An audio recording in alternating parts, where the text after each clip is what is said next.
आप सभी को मेरा सादर नमस्कार। अपने इस YouTube चैनल बेसिक परिधान में मैं आपका हार्दिक अभिनंदन करती हूँ। आज मैं आपको बताने जा रही हूँ कि नाप कैसे लेते हैं, ठीक है? क्योंकि बिना सही तरीके से नाप लिए कोई भी कपड़ा बनाना संभव नहीं है, ठीक है? तो मैं आज आपको नाप लेने की विधि बता रही हूँ, इसको आप ध्यानपूर्वक देखिए और समझिए, ठीक है? मैं आपको बताने जा रही हूँ कि नाप कैसे ली जाती है, ठीक है? सही तरीके से नाप लिए बिना कोई भी कपड़ा बनाना संभव नहीं होता है। तो नाप देखिए ध्यान से किस तरह से मैं नाप ले रही हूँ। सबसे पहले लंबाई की नाप इस कंधे की सिलाई से पूरा ऐसे करके मिलाते हैं। कपड़े को जितना लंबा बनाना है, छोटा बनाना है, जितना बनाना है, ब्लाउज बनाना है, ठीक है? ये लंबाई की नाप हो गई, ठीक है? उसके बाद हम आते हैं हाथ फैलाएंगे और चेस्ट की नाप लेंगे। अपनी फिंगर को, अपनी अंगुली को अंदर डाल के हम ग्राहक की इच्छा के अनुसार चेस्ट की नाप लेते हैं, ठीक है? उसके बाद हम यहीं से कमर की नाप भी ले लेते हैं, कमर की गोलाई। ये भी हम फिटिंग का बनाना है, थोड़ा लूज बनाना है, किस तरह से बनाना है वो भी हम ऐसे करके ले लेंगे। उसके बाद हम आते हैं तीरे की नाप, ठीक है? इस कंधे से इस कंधे तक ऐसे ले लेते हैं इंच टेप को। ये हो गया हमारा कंधे की नाप, तीरा, ठीक है? तीरा हमने ले लिया।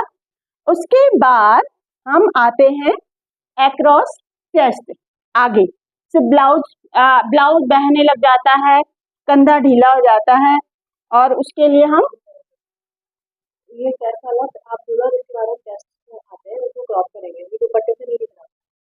अच्छा, सब आगे से आ जाए, इस साइड से आ जाए।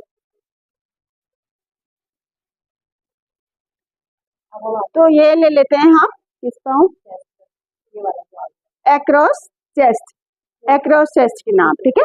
एक सेकंड, स्टार्टिंग से अब हम आते हैं।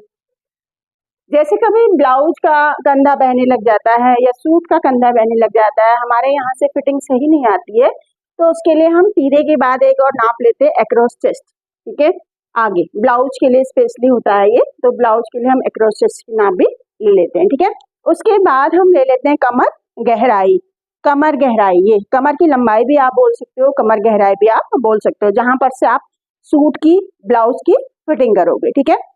उसके बाद हम ले लेते हैं सूट में चाक। चाक कहाँ पर खुलेंगे, चाक की गहराई, ये चाक कितना ओपन करना है या आप ग्राहक की इच्छा अनुसार इसको ले लेंगे, ठीक है? उसके बाद घेर भी नाप लेते हैं, कितना घेर उसको बनाना है वो भी हम ऐसे करके पूछ लेंगे या उसके कपड़े से नाप करके हम घेर को भी दिखाएंगे, ठीक है? आस्तीन की लंबाई, आस्तीन की लंबाई बाजू, हाफ, फुल, क्वार्टर जो भी बनानी है उसको हम ले लेंगे। आस्तीन की गोलाई, ठीक है? लूज बनाना है या जो भी उसकी इच्छा अनुसार फिटिंग का बनाना है, कितना बनाना है, आस्तीन की गोलाई ले लेंगे। और यहाँ पर बाहों की गोलाई भी हम ले लेते हैं, ठीक है? ये हो गया। इसके अलावा जब हम नेहरू कुर्ता बनाते हैं जेंट्स में, जब हम नेहरू कुर्ता बनाते हैं तो हम गले की नाप भी लेते हैं, ठीक है? जैसे हम शर्ट बनाते हैं या फिर कॉलर बनाते हैं जेंट्स में, तो हम गले की नाप भी लेते हैं, ठीक है? और उसके अलावा हम गला आगे कितना बनाना है और गला पीछे कितना बनाना है वो हम गले की नाप भी ऐसे करके ले लेंगे, ठीक है? ग्राहक से पूछेंगे कि आपको गला कितना बनाना है, ठीक है? उसके अलावा हम ब्लाउज में स्टेप लंबाई, स्टेप लंबाई जहां से हमारी प्लेट हमारी स्टार्ट होंगी, हम स्टेप की लंबाई ले लेते हैं। तो वो स्टेप लंबाई जब आपको मैं ब्लाउज सिखाऊंगी उस समय आपको बताऊंगी, ठीक है? तो ये हो गई हमारे ऊपर के कपड़ों की नाप, ठीक है? अब हम आते हैं नीचे पहनने वाले वस्त्रों पर। नीचे कौन से कपड़े पहने, जैसे पैंट, प्लाजो, हाफ पैंट, पजामा, सलवार, ये सब नीचे। अब नीचे कितना उसने पहन, कहाँ पर उसने बांधना है, कहाँ पर उसने बांधना है, हाथ से करिए, आप सीधे करिए हाथ को, हाँ, कहाँ पर उसने बांधना है उससे हम पूरी लंबाई नीचे तक चले जाएंगे, ठीक है? ये हमारी लंबाई की नाप हो गई। उसके बाद हम हिप की नाप लेंगे। ये हमारी हिप की नाप हो गई, ठीक है, ये हमारी हिप की नाप हो गई। उसके बाद कमर की नाप आएगी, इसमें कमर की नाप हो गई हमारी, ठीक है। उसके बाद जैसे हमने बनाना है चूड़ीदार पजामा, जैसे हमने बनाना है अलीगढ़ी पजामा, तो उसमें हमारी होती है घुटना लंबाई, पैंट में भी घुटना लंबाई होती है, ठीक है, घुटना लंबाई, घुटना लंबाई। और जहां पर हम थाइज, थाइज को चेक करेंगे और उसको हम बोलते हैं गीदरी की चौड़ाई, हिंदी में बोलते हैं गीदरी की चौड़ाई और इसमें हम बोलते हैं थाइज, ठीक है। तो ये भी हम गोलाई में इसको नाप लेंगे, ठीक है। उसके बाद हम आ जाते हैं मोहरी पे, मोहरी की नाप, जैसे सलवार, प्लाजो, पैंट, जो भी हमें बनाना है जिस हिसाब से हम मोहरी की नाप जितना भी पहनना होगा तो हम ऐसे करके मोहरी की नाप ले लेते हैं, ठीक है। तो ये हो गया।